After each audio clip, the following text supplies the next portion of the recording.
ನಾನು GR Shivashankar trade union coordination ಸೆಂಟ್ರಿಂದ TUCCಯಿಂದ ಇವತ್ತು ಪ್ರಮುಖವಾಗಿ ಕೇಂದ್ರ ಕಾರ್ಮಿಕ ಸಂಘಟನೆಗಳು ತೆಗೆದುಕೊಂಡಂಥ ಒಂದು ತೀರ್ಮಾನದ ಬಗೆಗೆ ತಮ್ಮ ಮುಂದೆ ಚರ್ಚೆ ಮಾಡಲಿಕ್ಕೆ ಇಷ್ಟಪಡ್ತೇನೆ.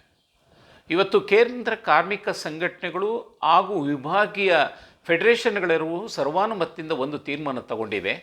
ಏನು ಅಂತಂದರೆ, ದೇಶದೊಳಗಡೆ ಇವತ್ತೇನು ಕ್ವಿಟ್ ಇಂಡಿಯಾ ಬರುವ 9 ಆಗಸ್ಟ್ 2020 ಕ್ವಿಟ್ ಇಂಡಿಯಾ ಮೂಮೆಂಟ್ ಅನ್ನೋದ್ರ ಬಗ್ಗೆ ಏನು ಹಿಂದೆ ಆಗ ಫ್ರೀಡಮ್ ಸ್ಟ್ರಗಲ್ಗೋಸ್ಕರ ನಡೆಸಿದಂಥ ಒಂದು ಹೋರಾಟ, ಅಂದಿನಿಂದ ನಾವು ಕಂಪ್ಲೀಟ್ 73 ವರ್ಷ ನಾವು ಈ ದೇಶಕ್ಕೆ ಸ್ವತಂತ್ರ ಬಂದಾದಮೇಲೆ ಏನೇನು ನಾವು ಗಳಿಸಿದ್ದೀವಿ ಎಲ್ಲ ಕ್ಷೇತ್ರಗಳಲ್ಲಿ, ಸಾರ್ವತ್ರಿಕ ಕ್ಷೇತ್ರಗಳಲ್ಲಿ, ಅವೆಲ್ಲವೂ ಸಹ ಇವತ್ತು ಹರಾಜಿಗಿಟ್ಟಂಥ ಒಂದು ವಾತಾವರಣ ಇವತ್ತು ನಾವು ಕಾಣ್ತಾ ಇದ್ದೇವೆ.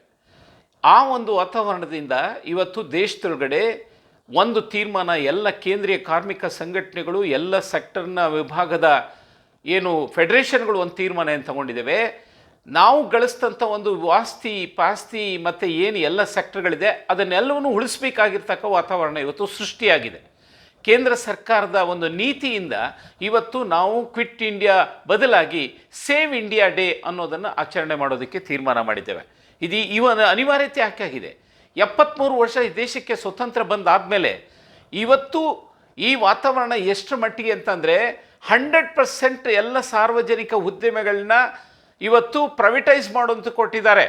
ಎಂತೆಂತೂ ಇವತ್ತು ಯಾವ ಮಟ್ಟಕ್ಕೆ ಹೋಗಿದೆ ಅಂತಂದರೆ, ದೇಶದಲ್ಲಿರ್ತಕ್ಕ ನಾವು ಏನು ಉದ್ಯಮಿಗಳಾದಂಥ ಸಾರ್ವಜನಿಕ ಉದ್ಯಮಿಗಳು, ಕೇಂದ್ರ ಸರ್ಕಾರದ ಉದ್ಯಮಿಗಳಾದಂಥ ಇಂಡಿಯನ್ ರೈಲ್ವೇಸು, ಅದೇ ರೀತಿಯಲ್ಲಿ ಡಿಫೆನ್ಸ್ ಸೆಕ್ಟರ್ನಲ್ಲಿ, ಮತ್ತು ಫೋರ್ಟ್ ಆ್ಯಂಡ್ ಡಾಕಲ್ಲಿ, ಕೋಲು, air India, banks, insurance, space and technology, atomic energy, ಯಾವುದನ್ನು ಬಿಟ್ಟಿದ್ದಾರೆ ಅಂದರೆ ಯಾವುದನ್ನು ಬಿಟ್ಟಿಲ್ಲ. ಎಲ್ಲವನ್ನೂ ಸಹ ಇವತ್ತು ಮಾರಾಟ ಮಾಡೋದಕ್ಕೆ 100% FDI ಇನ್ವೈಟ್ ಮಾಡೋದಕ್ಕೆ ಹೊರಟಿದ್ದಾರೆ.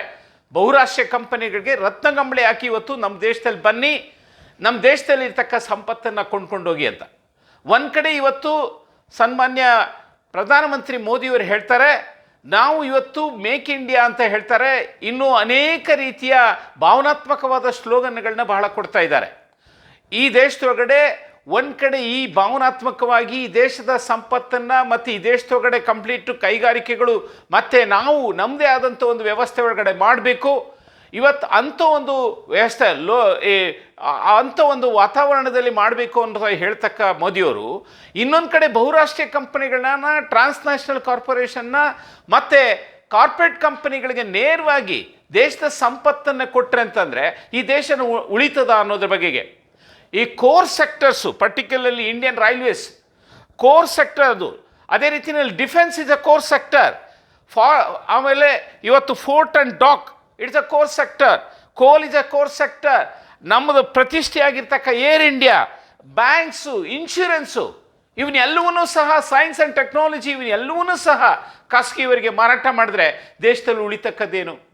73 ವರ್ಷದೊಳಗಡೆ ಕಂಪ್ಲೀಟ್ ಈ ದೇಶಕ್ಕೆ ಸ್ವತಂತ್ರ ಬಂದಾದಮೇಲೆ ದುಡಿಯೋ ವರ್ಗ ಈ ಎಲ್ಲ ಸಂಪತ್ತನ್ನು ಕ್ರಿಯೇಟ್ ಮಾಡಿ ದೇಶದ ಒಂದು ಆಸ್ತಿನ ಮಾಡಿ, ಮತ್ತು ದೇಶದ ಭದ್ರತೆಗೋಸ್ಕರ ತಕ್ಕ ಡಿಫೆನ್ಸ್ ಆಗ್ಬೋದು, ದೇಶದ ಒಂದು ನಮ್ಮ ಕೋರ್ ವ್ಯವಸ್ಥೆ ಒಳಗಡೆ ಇರ್ತಕ್ಕ ಈ ಎಲ್ಲ ಒಂದು ವ್ಯವಸ್ಥೆಯನ್ನು ನಾವು ಮಾರಾಟಕ್ಕೆ ಇಟ್ಟಿದ್ದಾಯಿತು ಅಂತಂದರೆ ದೇಶ ಎಲ್ಲಿ ಉಳಿತದ ಅನ್ನೋದು ಇವತ್ತು ಎಲ್ರಿಗೂ ಸಹ ಪ್ರಶ್ನೆ ಆಗಿದೆ. ಸನ್ಮಾನ್ಯ ಮೋದಿಯವರ ಜೊತೆ ಕಾರ್ಮಿಕ ಸಂಘಟನೆಗಳು ನಿರಂತರವಾಗಿ ಅನೇಕ ಮನವಿಗಳನ್ನ ಅನೇಕ ತಿಂಗಳುಗಳು, ವರ್ಷಗಳಿಂದ ಕೊಟ್ಟರೂ ಸಹ ಇದ್ರ ಬಗೆಗೆ ಗಮನ ಹರಿಸುವಂಥ ಒಂದು ಪ್ರಯತ್ನ ಮಾಡಿದೆ. ಅವರು ಇಷ್ಟ ಬಂದ ರೀತಿಯಲ್ಲಿ ಈ ಒಂದು ಮಾರಾಟ ಮಾಡುವಂಥ ವ್ಯವಸ್ಥೆಯಲ್ಲಿ ಖಾಸಗೀಕರಣ ಮಾಡುವಂಥ ವ್ಯವಸ್ಥೆ ಒಳಗಡೆ ಮಾಡ್ಕೊಂಡು ಹೋದಾಗ ಇವತ್ತು ಜವಾಬ್ದಾರಿ ನಮ್ಮ ಮೇಲೆ ಇದೆ. ಈ ದೇಶದಲ್ಲಿ ತಕ್ಕ ಕಾರ್ಮಿಕ ವರ್ಗ, ಅದರಲ್ಲೂ ಅದು ಪ್ರಜ್ಞಾವಂತ ವರ್ಗ, ಅದು ಇವತ್ತು ಈ ದೇಶನ ಉಳಿಸ್ಬೇಕಾಗಿರ್ತಕ್ಕ ಆದ್ಯ ಜವಾಬ್ದಾರಿ ಮತ್ತು ಕರ್ತವ್ಯ ಆಗಿರೋ ಹಿನ್ನೆಲೆ ಒಳಗಡೆ ಇವತ್ತು ಎಲ್ಲ ದೇಶದಲ್ಲಿರ್ತಕ್ಕ ಎಲ್ಲ ಕಾರ್ಮಿಕ ಸಂಘಟನೆಗಳು, ನೇತಾಜಿ ಸುಭಾಷ್ ಚಂದ್ರ ಬೋಸ್ ಅವರು 1931 ಏನು ಕಲ್ಕತ್ತಾ ಕಾಂಗ್ರೆಸ್ನಲ್ಲಿ ಒಂದ್ಗಡೆ ಹೇಳ್ತಾರೆ, ಅವರು 1929 ಆಲ್ ಇಂಡಿಯಾ AITUCಯ ಒಬ್ಬ ಅಧ್ಯಕ್ಷರಾಗಿ ಆಯ್ಕೆಯಾದಂಥವರು. ಅದೇ ರೀತಿಯಲ್ಲಿ 1931 ಜುಲೈ 4ರಂದು ಅವರು ಹೇಳ್ತಾರೆ, ಈ ದೇಶದೊಳಗಡೆ ಕಾರ್ಮಿಕ ಸಂಘಟನೆಗಳ ಐಕ್ಯತೆ ಬಹಳ ಪ್ರಮುಖವಾಗಿ ಆಗಬೇಕಾಗಿದೆ. ಕಾರ್ಮಿಕರ ಐಕ್ಯತೆಯ ಒಗ್ಗಟ್ಟಾದಾಗ ಅದು ಪವರ್ಫುಲ್ ಆಗಿ ಆಗ್ತದೆ. ಅದನ್ನು ನಾವು ಕಂಪ್ಲೀಟು ದೇಶದೊಳಗಡೆ ಅದನ್ನು ಯಾವುದೇ ರೀತಿಯಲ್ಲೂ ಕಾಂಪ್ರಮೈಸ್ ಇಲ್ದಂಗೆ ಫೈಟ್ ಮಾಡೋದಕ್ಕೆ ಅವಕಾಶ ಆಗ್ತದೆ ಅಂತ ಆವತ್ತು ನಮ್ಮ ಏನು ನೇತಾಜಿ ಸುಭಾಷ್ ಚಂದ್ರ ಬೋಸ್ ಅವರು ಕೊಟ್ಟಂಥ ಕರೆ ಏನಿದೆ 1931ರಲ್ಲಿ, ಇವತ್ತು ಅಕ್ಷರಾಂಶ ಅದು ಸತ್ಯ ಆಗಿದೆ. ದೇಶದಲ್ಲಿರ್ತಕ್ಕ ಎಲ್ಲ ಕಾರ್ಮಿಕ ವರ್ಗನೂ ಸಹ ಒಗ್ಗಟ್ಟಾಗಿ ಒಂದು ಐಕ್ಯತೆ ಮನೋಭಾವದಿಂದ ಇವತ್ತು ದೇಶದೊಳಗಡೆ ಏನು ಬರುವ ಅಕ್ಟೋಬರ್ 9ರಂದು ಸೇವ್ ಇಂಡಿಯಾ ಅಂತ ಕಾರ್ಯಕ್ರಮ ಏನು ಕೊಟ್ಟಿದ್ದಾರೆ, ಅದನ್ನು ಯಶಸ್ವಿ ಮಾಡ್ತಕ್ಕ ಜವಾಬ್ದಾರಿ ನಮ್ಮೆಲ್ಲರ ಮೇಲೆ ಇದೆ. ಯಾಕೆಂದರೆ ದೇಶದ ಸಂಪತ್ತನ್ನು ಇವತ್ತು ಕಂಪ್ಲೀಟ್ ಲೂಟಿಯಾಗಿ ಹೋದಾಗ ಸಂಪತ್ತನ್ನು ಬಹುರಾಷ್ಟ್ರೀಯ ಕಂಪನಿಗಳು ತಗೊಂಡೋದ್ರೆ ಈಗ ಅದರ ಪರಿಸ್ಥಿತಿ ಏನಾಗ್ತದೆ? ಒಂದು ಕಡೆ ಈಗಾಗಲೇ ಸುಮಾರು ವಲಸೆ ಕಾರ್ಮಿಕರ 10 ಕೋಟಿ ವಲಸೆ ಕಾರ್ಮಿಕರ ಪರಿಸ್ಥಿತಿ, ಅದೇ ರೀತಿಯಲ್ಲಿ ಇವತ್ತು 30 ಕೋಟಿ ಅಸಂಘಟಿತ ಕಾರ್ಮಿಕರು, ಇವತ್ತು ಸಣ್ಣ ಕೈಗಾರಿಕೆಗಳಲ್ಲಿ ಕೆಲಸ ಕಟ್ಕೊಂಡಂಥ ಕಾರ್ಮಿಕರು, ಮತ್ತು ಇದಲ್ಲದೆ ಇವತ್ತೇನು ಗೊತ್ತಾ, ಅನೇಕ ಕಾರ್ಖಾನೆಗಳಲ್ಲಿ ಇವತ್ತು ಸಂಬಳ ಕೊಟ್ಟಿಲ್ಲ. ಏನು ಇವತ್ತು ಕರೋನಾ ಮಹಾಮಾರಿಯ ವ್ಯವಸ್ಥೆ ಒಳಗಡೆ ದೇಶದೊಳಗಡೆ ಅನೇಕರು ಕೆಲಸ ಕಳ್ಕೊಂಡಿದ್ದಾರೆ. ಕೆಲಸ ಕಳ್ಕೊಂಡಿರೋದು ಮಾತ್ರ ಅಲ್ಲ, ದೇಶದಲ್ಲಿರ್ತಕ್ಕ ಕಾರ್ಮಿಕ ವರ್ಗಕ್ಕೆ ನಾವು ಎಲ್ಲಿ ಹೋಗ್ತೀವಿ, ಏನಾಗ್ತದೆ ಅನ್ನೋ ಒಂದು ಪರಿಸ್ಥಿತಿ ಇಲ್ದಂಗೆ ಇವತ್ತು ಒಂದು ಕೆಟ್ಟ ವಾತಾವರಣದಲ್ಲಿ ಕಾರ್ಮಿಕರಿದ್ದಾರೆ. ಅಂದರೆ ಇವತ್ತು ಕೆಟ್ಟ ವಾತಾವರಣ, ದೇಶದಲ್ಲಿರ್ತಕ್ಕ ಮಹಾಮಾರಿ ಏನು ಕರೋನಾ ಮಹಾಮಾರಿನ ದುರುಪಯೋಗ ಮಾಡಿಕೊಂಡು ಕೇಂದ್ರ ಸರ್ಕಾರ ಈ ರೀತಿಯ ಒಂದು ನೀತಿ ಅನುಸರಿಸ್ತಕ್ಕದ್ರ ಬಗೆಗೆ ತೀವ್ರವಾಗಿ ಇವತ್ತು ದೇಶದಲ್ಲಿರ್ತಕ್ಕ ಎಲ್ಲ ಪ್ರಜ್ಞಾವಂತರು ಸಹ ಇದನ್ನು ಪ್ರತಿಭಟನೆ ಮಾಡೋದು ಅನಿವಾರ್ಯ ಆಗ್ತದೆ.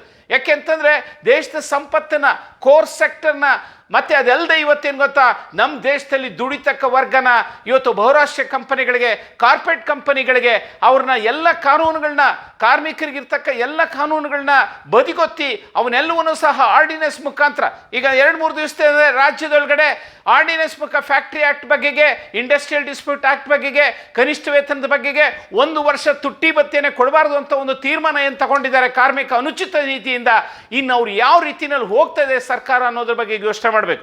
ಆದ್ದರಿಂದ ಇವತ್ತು ನಮ್ಮೆಲ್ಲರ ಜವಾಬ್ದಾರಿ, ಈ ದೇಶನ ರಕ್ಷಣೆ ಮಾಡಬೇಕಾಗಿರ್ತಕ್ಕಂಥ ನಮ್ಮೆಲ್ಲರ ಜವಾಬ್ದಾರಿ. ಈ ದೇಶ ನಮ್ಮ ದೇಶ, ಇದು ಯಾರಿಗೂ ಗುತ್ತಿಗೆ ಕೊಟ್ಟಿಲ್ಲ.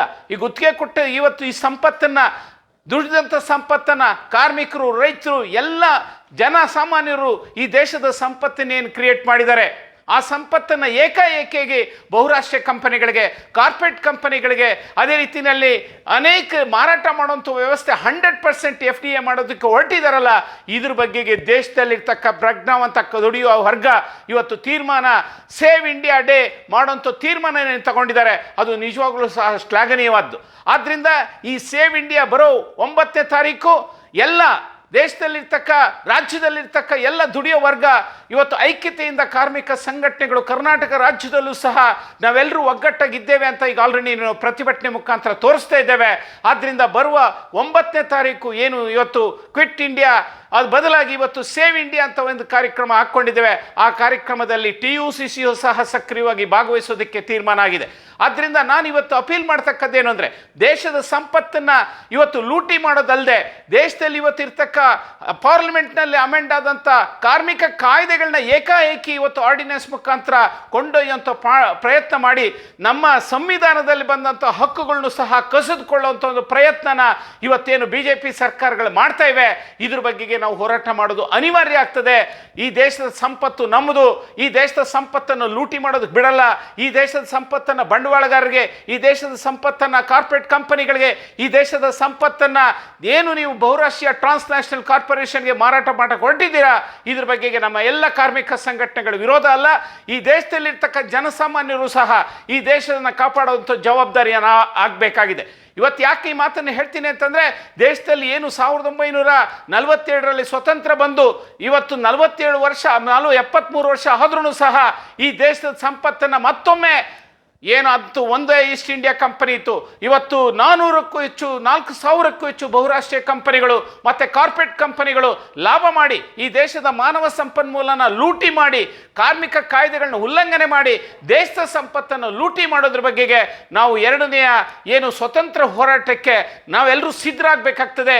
ಈ BJP ಸರ್ಕಾರ ಅನುಸರಿಸ್ತಕ್ಕ ನೀತಿ ಬಗೆಗೆ ನಮ್ಮ ವಿರೋಧ ಇದೆ ಅನ್ನೋದ್ರ ಬಗೆಗೆ ಎಲ್ಲ ಕಾರ್ಮಿಕ ಸಂಘಟನೆಗಳು ಸರ್ವಾನುಮತದಿಂದ ದೇಶದ ಮಟ್ಟದೊಳಗಡೆ ಕೇವಲ ಕಾರ್ಮಿಕ ಸಂಘಟನೆಗಳಲ್ಲ, ವಿಭಾಗ ಮಟ್ಟದ ಫೆಡರೇಷನ್ಗಳು, ಇವತ್ತು ಎಲ್ಲ ದೇಶದಲ್ಲಿರ್ತಕ್ಕ ಡಿಫೆನ್ಸ್ ಇರ್ಬೋದು, ರೈಲ್ವೆ ಇರ್ಬೋದು, ಏರ್ಫೋರ್ಸ್ ಎಲ್ಲವೂ ಸಹ ಇವತ್ತು ಒಗ್ಗಟ್ಟಾಗಿ ಹೋರಾಟ ಮಾಡುವಂಥ ತೀರ್ಮಾನ ತಗೊಂಡಿದ್ದೇವೆ. ಆದ್ದರಿಂದ ಮುಂಬರುವ ದಿವಸದಲ್ಲಿ ಈ ದೇಶನ ಉಳಿಸಬೇಕಾಗಿರ್ತಕ್ಕದ್ದು ನಮ್ಮೆಲ್ಲರ ಆದ್ಯ ಕರ್ತವ್ಯ. ಅದರಿಂದ ಎಲ್ಲ ಜನಸಾಮಾನ್ಯರು, ರೈತರು, ಎಲ್ಲ ಪ್ರಜ್ಞಾವಂತ ಜನಗಳು ಸಹ ಈ ದೇಶದ ಸಂಪತ್ತನ್ನು ಉಳಿಸೋದಕ್ಕೆ ನಾವೆಲ್ಲರೂ ಒಗ್ಗಟ್ಟಾಗೋಣ, ಈ ದೇಶದ ಸಂಪತ್ತನ್ನು ಉಳಿಸೋಣ. ಈ ಏಕಾಏಕಿ ಮಾರಾಟ ಮಾಡುವಂಥ ತೀರ್ಮಾನ ಏನು ತಗೊಂಡಿದ್ದಾರೆ ಅದರ ವಿರುದ್ಧ ನಮ್ಮ ಪ್ರತಿಭಟನೆಯನ್ನು ತೋರಿಸೋಣ ಅಂತ ಹೇಳಿ ಬರುವ 9ನೇ ತಾರೀಕು ಎಲ್ಲ ಕಾರ್ಮಿಕರು ಸಹ ಇದರೊಳಗಡೆ ಭಾಗವಹಿಸಬೇಕು ಅಂತ ನನ್ನ ಕಳಕಳಿಯಿಂದ TUCC ಅಂತ ಪ್ರಾರ್ಥನೆ ಮಾಡ್ಕೊಳ್ತೇನೆ. ಇದನ್ನು ಒಂದು ಹೋರಾಟದ ರೂಪದಲ್ಲಿ ತಗೊಳ್ಳೋಣ ಅಂತ ಹೇಳಿ ಇವತ್ತು ತಾವೆಲ್ಲರೂ ಭಾಗವಹಿಸಬೇಕು ಅಂತ ಹೇಳಿ ಮತ್ತೊಮ್ಮೆ ಹೇಳಿ ನನ್ನ ಮಾತನ್ನು ಮುಗಿಸ್ತೇನೆ. ಜೈ ಹಿಂದ್.